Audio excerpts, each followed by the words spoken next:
년 3월 17일 미국에서 가장 큰 장로 교단이죠. PCUSA에서 소위 게이와 레즈비언 등 동성 연애자들의 결혼을 인정하는 교단 헌법 개정안, 소위 말하는 14F 법안이 통과됐습니다. 그래서 이번 결정은 미국 장로교회의 결혼에 대한 정의가 한 남자와 한 여자의 연합이었는데 여기에서 그냥 두 성인 간의 연합으로 바뀌었습니다. 그래서 이제는 합법적으로 미국 장로교 PCUSA의 목사가 동성 연애자들의 결혼을 주례를 서고 결혼식을 올릴 수 있게 되었고요. 이것을 전국 총회에서 대의원 참석 총대의 과반수 이상의 찬성으로 결정했습니다. 제가 그 소식을 듣고 그런 생각이 들었어요. 과연 이것이 우리가 결정할 수 있는 것인가? 무효입니다. 왜 그런가 하면 성경에서 분명히 죄라고 규정하고 있는데 그것을 우리가 모여서 그것이 죄가 아니라고, 그것은 그냥 개인의 취향일 뿐이라고 그렇게 결정한다고 해서 과연 죄가 아닌 것으로 되는가? 물론 그들을 무조건 정죄하고 그리고 배제하고 사탄 보듯이 하자는 것은 아닙니다. 여전히 그들은 우리가 복음을 전해야 될 우리의 선교의 대상자이고 그러기에 예수님처럼 안타깝고 불쌍한 마음으로 그들을 바라보아야 됩니다. 왜냐하면 예수님께서 그들을 위해서도 십자가에 죽으셨음을 저희는 분명히 믿기 때문에 그렇습니다. 그럼에도 불구하고 동성애를 인정할 수 없습니다. 왜냐하면 그것은 죄이기 때문에 그렇습니다. 그것은 우리의 생각이나 결정사항이 아닙니다. 하나님께서 성경을 통해서 분명히 죄라고, 죽음에 이르는 죄라고, 치명적인 죄라고 우리에게 말씀해 주고 있는데 우리가 아무리 모여서 결정하고 그것은 죄가 아니라고 그냥 사람의 개인적인 취향이라고 결정한다고 해도 여러분 그것이 죄의 됨은 없어지는 것이 아니잖아요. 인정하고 받아들일 수 없습니다. 만일에 그렇다면 우리는 같이 망하는 겁니다. 우리는 그들을 위해서라도 끝까지 잘못된 것이라고, 그 자리를 떠나야 된다고 우리는 외쳐야 됩니다. 특별히 법으로 이것이 제정되어서는 안 됩니다. 지금 우리나라에 이러한 움직임들이 있죠. 여러분, 법으로 인정되면 어떻게 될까요? 법으로 인정되면 그 다음에는요, 학교에서 버젓이 동성애를 가르치게 될 겁니다. 여러분, 이건 재앙입니다. 지금 여러분 이 동성애를 인정한 나라들의 돌아가는 꼴을 보십시오. 만 14세가 되면요, 여성 남성 성을 자기가 결정합니다. 학교에서는요, 성교육 시간에 동성애의 성관계를 어떻게 해야 되는지를 가르칩니다. 여러분, 신앙을 떠나서라도 우리의 자녀들에게 이러한 세상에서 살게 할 수는 없는 것 아닙니까? 죄는 죄입니다. 우리가 모여서 결정한다고 죄가 아닌 것이 아닙니다. 죄는 죄입니다. 그래서 그 죄를 받아들이는 그 순간 우리는 타락하고 변질되게 되는 겁니다. 오늘 본문에 바로 그 사건이 나옵니다. 오늘 이 아합 왕에 대한 얘기가 나오죠. 아합 왕이 다스렸던 북왕국은 지리상 주변 국가들과 국경이 맞닿아 있습니다. 그래서 자연히 왕래가 자연스럽고 나라가 오픈되어 있어요. 그러다 보니까 자연스럽게 문화의 교류도 이루어지게 되고요, 종교 간의 교류도 이루어지게 됩니다. 거기다가 그 영토 안에는 많은 가나안 원주민들, 미리 살고 있던 가나안 원주민들이 있었어요. 그러다 보니까 아합 왕은요, 그 나라를 다스리면서 외교적인 면에서도 그렇고 영토 안의 다른 민족들과의 관계를 위해서도 그렇고 포용 정책을 실시할 수밖에 없었습니다. 포용 정책, 당연히 포용해야 됩니다. 서로 간에 싸우고 반목하고 그리고 서로 전쟁하는 것 결코 하나님이 원하시는 일이 아닙니다. 그럼에도 불구하고 어디까지 포용할 것인가 하는 겁니다. 여러분, 신앙은요, 배와 같은 것 같아요. 배는 물이 있어야 뜨죠. 물이 없다면 배가 뜰 수 없습니다. 그래서 물은 배에게 아주 필요한 겁니다. 그런데 아무리 필요하다고 해도 만일에 그 물이 너무 친해져서 그래서 배 안으로 들어오면 어떻게 될까요? 배는 가라앉게 됩니다. 우리 신앙이 그와 같습니다. 여러분, 우리 신앙은요, 수도원에 들어가서 사는 것이 아닙니다. 기도원에 들어가서 사는 일이 아니잖아요.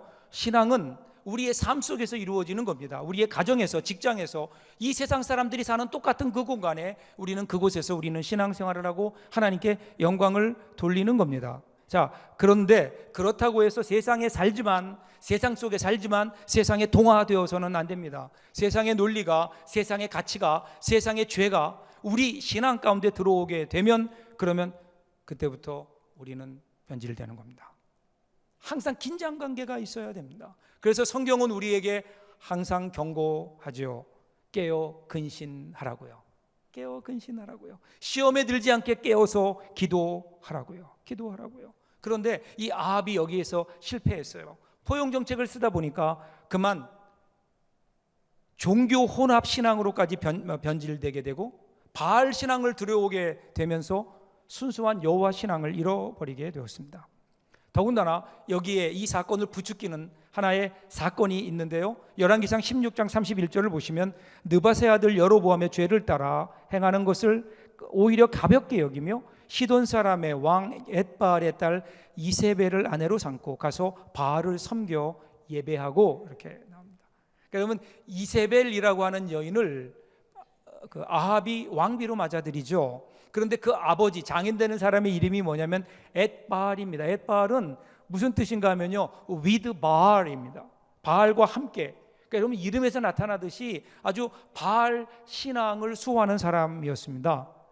근데 그 엣바알의 딸 이세벨을 왕비로 맞이하게 되고, 그 결과로 어떻게 돼? 온 이스라엘이 바알을 숭배하기 시작합니다. 더 나아가서 그것이 국가 정책이 되어버린 거예요. 여호와를 믿지 말라는 것이 아닙니다.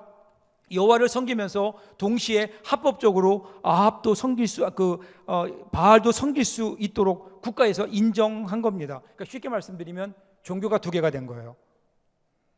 그러니까 자연히 여호와 하나님만이 참 신이라고 믿고 있었던 순수한 여호와 신앙을 가지고 있었던 많은 사람들은 여기에 대해서 반대할 수밖에 없고요, 여기에 반역하는 사람들을 아합은 가차없이 국가에 반역하는 사람들이라고 엘리야를 비롯한 많은 그 예언자들과 사람들을 핍박하고 박해하고 죽이기까지 했습니다.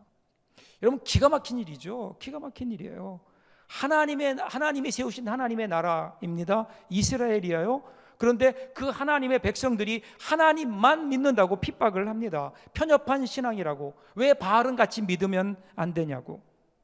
여러분, 분명히 지금 법을 어기고 있잖아요. 그것도 하나님이 주신 10계명 10가지 계명 가운데 첫 번째 계명이에요. 첫 번째 계명이 뭐죠? 나 외에 다른 신을 두지 말라는 거예요.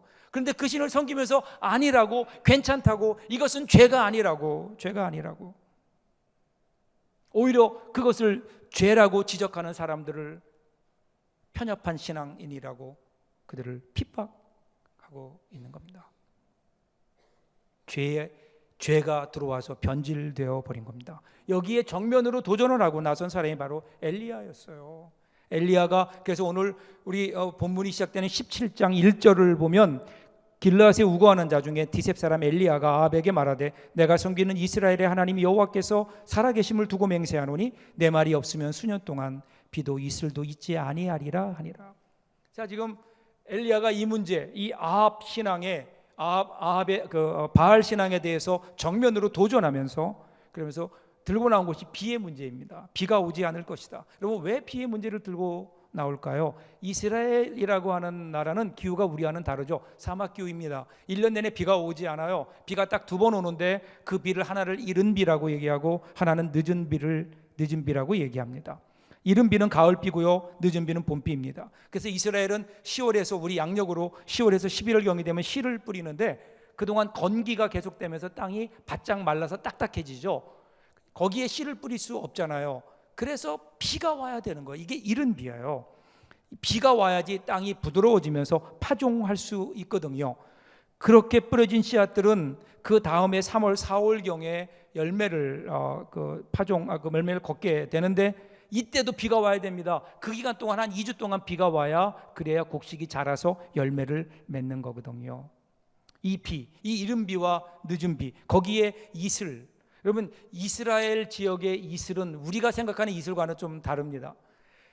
이른 비와 늦은 비 사이에 비가 오지 않잖아요. 그동안 농작물을 자라게 하고 농작물을 마르지 않게 하는 것이 바로 이슬입니다. 일교차가 크기 때문에 정말 흠뻑 젖을 정도로, 땅이 젖을 정도로 매일 아침에 이슬이 내려요. 큰 일교차 때문에 일어나는 현상입니다. 이슬이 농작물들을 마르지 않고 자라게 하는 겁니다. 그래서 이스라엘 백성들에게 이 이른 비와 늦은 비와 이슬은 그들이 농사 짓는 생명과 같은 겁니다. 자, 그런데 문제는 뭐냐면 과연 이것을 누가 주관하느냐, 이 문제입니다. 과연 비를 주관하는 사람, 주관하는 신이 누구냐? 그들은 바알이라고 믿고 있었고요. 바알은 농사의 신이었고 풍요와 다산의 상징이었습니다. 그래서 사람들이 지금 이 바알을 섬기고 있는 거거든요. 바알을 믿어야 우리가 풍요롭게 살 수 있다라는 겁니다. 그런데 이 엘리야의 외침은 이러한 바알 신앙의 정면으로 도전하는 겁니다. 지금 자, 과연 좋다. 그러면 정말 비를 주관하는 분이 누구냐? 너희가 믿고 있는 바알이냐 아니면 내가 믿는 하나님이냐, 우리가 한번 알아보자라는 겁니다. 자, 문제는요, 그때부터 정말 이슬이 쫙 그치면서 비가 안 오는 거예요. 자, 이 정도 되면 우리가 잘못 알았구나, 바알이 아니라 하나님이었구나라고 돌아와야 되는데, 여러분, 사람들이 절대로 그렇지 않아요. 아합이 어떻게 하는 줄 아세요? 책임을 엘리야에게 돌립니다. 엘리야 저놈이 바알을 경노하게 했다는 거예요. 바알의 신기를 건드린 거예요. 그래서 바알이 노해서 비가 안 온다는 겁니다. 저놈을 잡아야 된다, 지명수배 내린 거예요. 그래서 하나님께서 그를 그리 시냇가에 숨게 하셨다가 장소를 옮기십니다. 그것이 오늘 본문이 시작되는 거예요. 8절 9절 보세요. 여호와의 말씀이 엘리야에게 임하여 이르시되 너는 일어나 시돈에 속한 사르밧으로 가서 거기 머물라. 내가 그곳 과부에게 명령하여 내게 음식을 주게 하였느니라. 두 가지 명령이에요. 하나는 사르밧으로 가라는 겁니다. 그런데 이 사르밧이라고 하는 곳은요, 어떤 곳인가 하면 시돈이라는 나라에 속해 있는데, 시돈은요 바알 신앙의 본산지예요. 이세벨의 고향이에요. 지금 누구 때문에 지금 도망다니고 있나요? 이세벨 때문에 도망다니고 있는데 하나님께서는 지금 어디로 가라는가 하면 이세벨의 고향 호랑이 굴로 들어가라고 하시는 겁니다. 자, 거기까지 가라 그러셨어요. 거기까지는 좋아요. 자, 그런데 그곳에 가서 누구에게로 가라고요? 과부가 있다는 거예요. 과부를 통해서 살게 하시겠다는 겁니다. 여러분, 그 당시의 고대 사회에서 과부는 고아와 더불어 가장 소외된 계층, 가난한 계층, 연약한 계층이었습니다. 그래서 그들은 도움의 대상이었거든요. 그들에게서 도움을 받을 것을 기대할 수 없는 사람입니다. 엘리야의 심정이 어땠을까요? 하나님은 가라 그러시고, 저 같으면 그랬을 것 같아요. 그래, 하나님이 가라 그러니까 가야지. 과부라도 다 가난한 건 아닐 거야. 돈 많은 과부도 있잖아. 이래서 자, 갔어요. 어떻게 됐나? 10절 11절 보세요.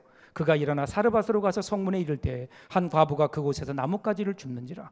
이에 불러 이르되 청하건대 그릇에 물을 조금 가져다가 내가 마시게 하라. 그가 가지러 갈 때에 엘리야가 그를 불러 이르되 청하건대 내 손에 떡 한 조각을 내게로 가져오라. 자, 성에 이르렀어요. 이르렀는데 성 밖에 있는 한 남루한 여인을 만나게 되는 겁니다. 그런데 나뭇가지를 줍고 있어요.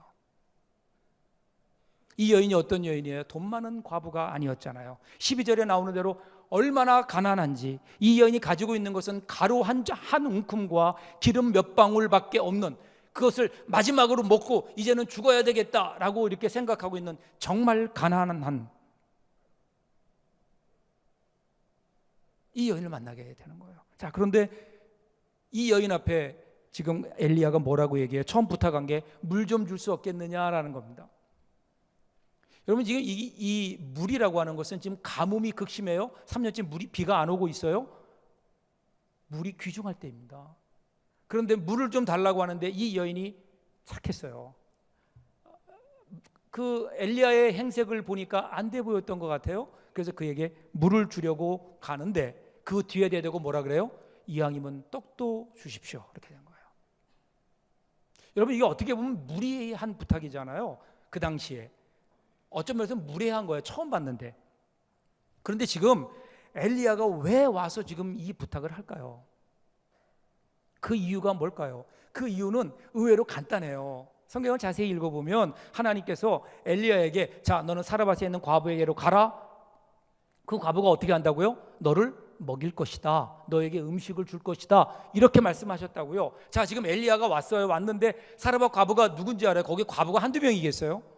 누군지 모르는 거예요. 자, 알아봐야 돼요. 누군지를 알아야 되는데 알려면 어떻게 돼요? 그 과부가 하나님이 지정하신 과부는 딱 하나의 조건이에요. 그게 뭐예요? 음식을 주는 여자예요. 그러니까 와서 뭐라고 물어봐야 돼요? 음식을 달라고 물어볼 수밖에 없는 거예요. 그 여인인지 아닌지를 알기 위해서 물어보는 겁니다. 여기에 너무 큰 의미를 둘 거 없어요. 이런 부탁을 한 겁니다. 그러면서 뭐라 그래요? 하나님의 약속을 전합니다. 14절 보세요. 이스라엘의 하나님 여호와의 말씀이 나 여호와가 비를 지면에 내리는 날까지 그 통의 가루가 떨어지지 아니하고 그 병의 기름이 없어지지 아니하리라 하셨느니라.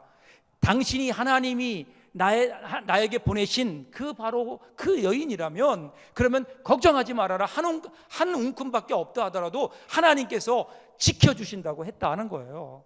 지켜주신다고 했다. 네가 그 음식을 나에게 주면 그 여인은 하나님이 지정하신 그 여인이고, 그러면 엘리야를 굶어줄게 아니하시는 하나님께서 그의 가루와 기름을 먹을 음식을 하나님이 채워주시지 않겠느냐, 그런 의미입니다. 자, 근데 그 여인이 어떻게 했어요? 그 여인이 그 말에 순종했어요. 그 이후에 이렇게 기록합니다. 여인이 가서 엘리야의 말대로 하였다. 과연 그 여인과 엘리야와 그 여인의 식구가 여러 날 동안 먹었지만 뒤주에 밀가루가 떨어지지 않고 병의 기름도 마르지 않았다. 주님께서 엘리야를 시켜서 주신 주님의 말씀대로 되었다. 여러분, 얼마나 행복한 결말이에요? 왜 이런 일이 있을까요? 지금 하나님은요, 하나님의 은혜라는 것을 보여주시는 거예요. 하나님의 은혜가 얼마나 놀랍고 풍성한지, 얼마나 신비하고 온유한지. 우리가 사는 것은 내가 가진 것 때문에 사는 것이 아니라 하나님의 은혜라는 사실을. 자, 보세요 여러분, 지금 두 여인을 그래서 하나님께서는 등장시키시는 거예요. 하나는 이세벨이라고 하는 여인이에요. 이스라엘을 황폐하게 만들었던 이세벨, 자기의 욕심대로 살았던, 욕심을 따라 바알을 섬기며 살았던 한 여인. 그 여인도 시돈 사람이었어요. 시돈 왕의 딸이었어요. 그런데 그 여인은 그러한 시돈 왕의 딸이었음에도 불구하고 다른 모든 사람들을 기근으로 몰아넣었던, 세상을 힘들게 했었던, 고난 가운데 집어넣었던 여인이에요. 그런데 또 다른 시돈의 여성을 부르십니다. 이세벨과는 전혀 대조가 되는, 아무런 힘도 없고 가진 것도 없고 이제는 마지막 양식을 먹고 죽음을 기다리고 있는 한 연약하고 비천한 시돈의 과부, 한 여성을 부르십니다. 그리고 그 여성을 부르셔서, 그 여인을 부르셔서 무엇을 보여주시는 거예요? 그 가뭄 가운데, 기근 가운데 하나님의 도우심으로 다른 모든 사람들은 굶고 있을 때에 그들은 굶지 않을 수 있었다는 겁니다. 그들에게는 하나님이 주신 풍요로움이 있었기 때문에. 정말 우리의 풍요함을, 우리의 행복을 쥐고 계신 분이 누구인가? 우리의 삶을 행복하게 만드는, 공급해 주시는 그 힘을 가진 분이 누구인가? 바알이 아니라 하나님이라는 것을 보여주시는 거예요. 우리가 가진 것 아무것도 없죠. 우리가 가진 것이 단지 밀가루 한 줌과 기름 몇 방울이다 하더라도 하나님의 은혜가 거기에 함께 한다면 그것은 단지 한 끼의 양식이 아니라 우리를 영원에 이르는 생명의 양식이 되기도 한다는, 하나님의 은혜가 임한다면 이 하나님의 은혜를 엘리야에게 보여주시고 저와 여러분에게도 보여주시는 거 아닐까요? 과연 우리 무엇으로 살 것인가?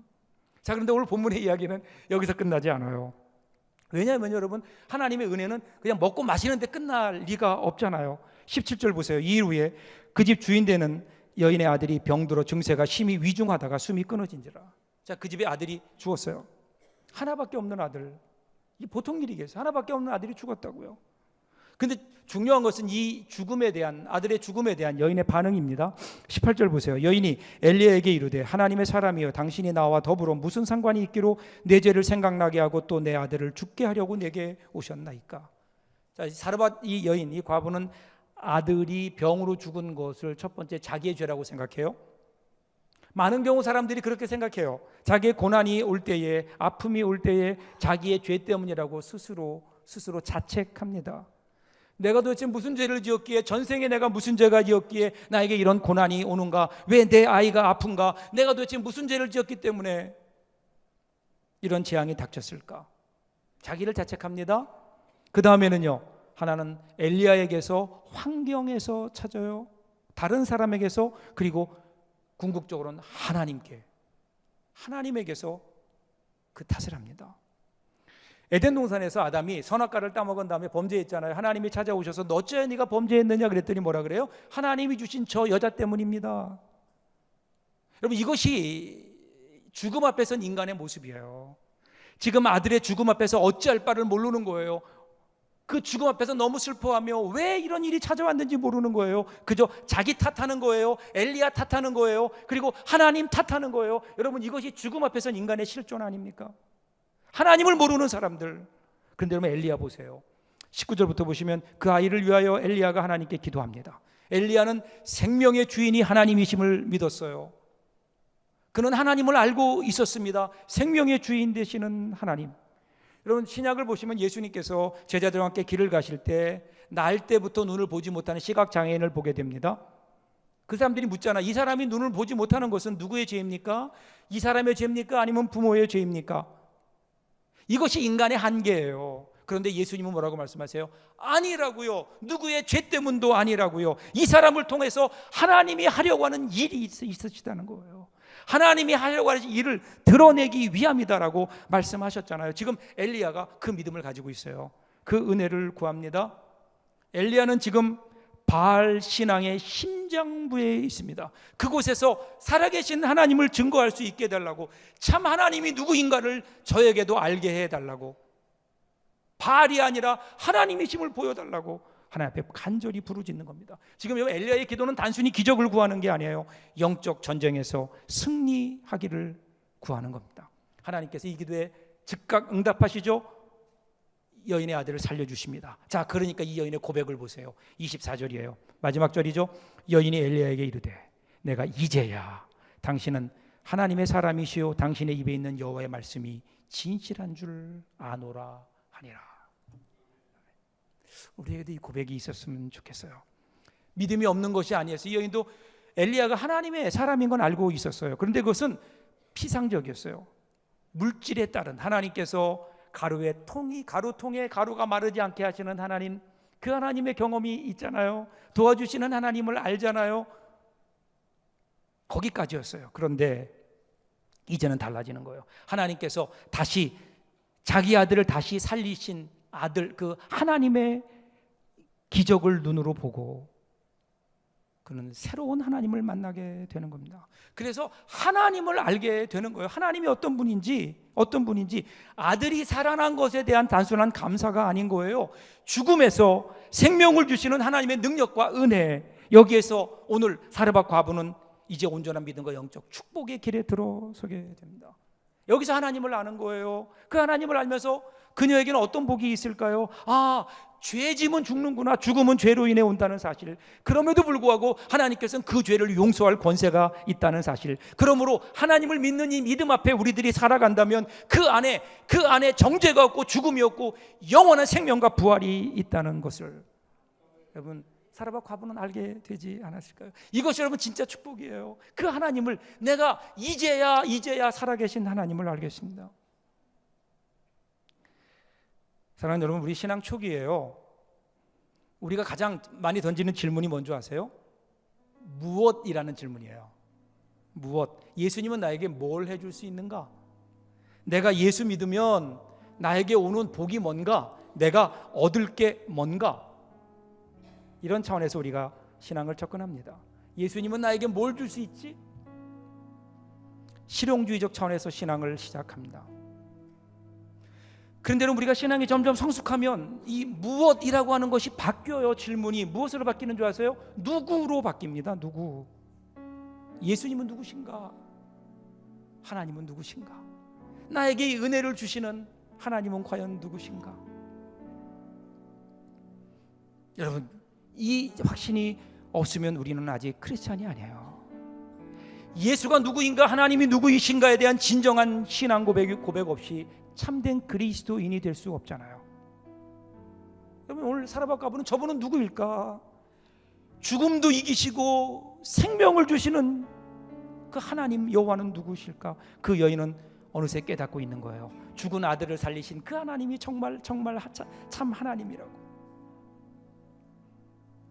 하나님은 창조자십니다. 창조자일 뿐 아니라 만물을 다스리고 통치하는 섭리자이십니다. 그분이 우리의 하나님이십니다. 그래서 이제는 신앙이라고 하는 것은 그러기에 내가 아니라 하나님이신 겁니다. 내가 중심이 아니라 그러기에 하나님 중심이 되는 겁니다. 그 하나님이 나와 함께 하신다면. 그런데 오늘 우리가 과연 이 하나님 중심으로 살아가고 있는지. 지난 주간에 제가 은퇴하시는 원로 목사님을 뵀어요. 그 원로 목사님 뵀는데 그분이 이런 말씀을 하세요. 자신이 평생을 목회하면서 자신의 집을 팔아서 바친 사람도 보았고, 자기가 가지고 있는 땅을 팔아서 하나님께 바친 사람도 보았는데, 자기 승질을 뽑아서 바친 교인을 한 명도 못 봤대요. 웃으면서 가볍게 하신 말씀이지만 제 마음속에 와닿았습니다.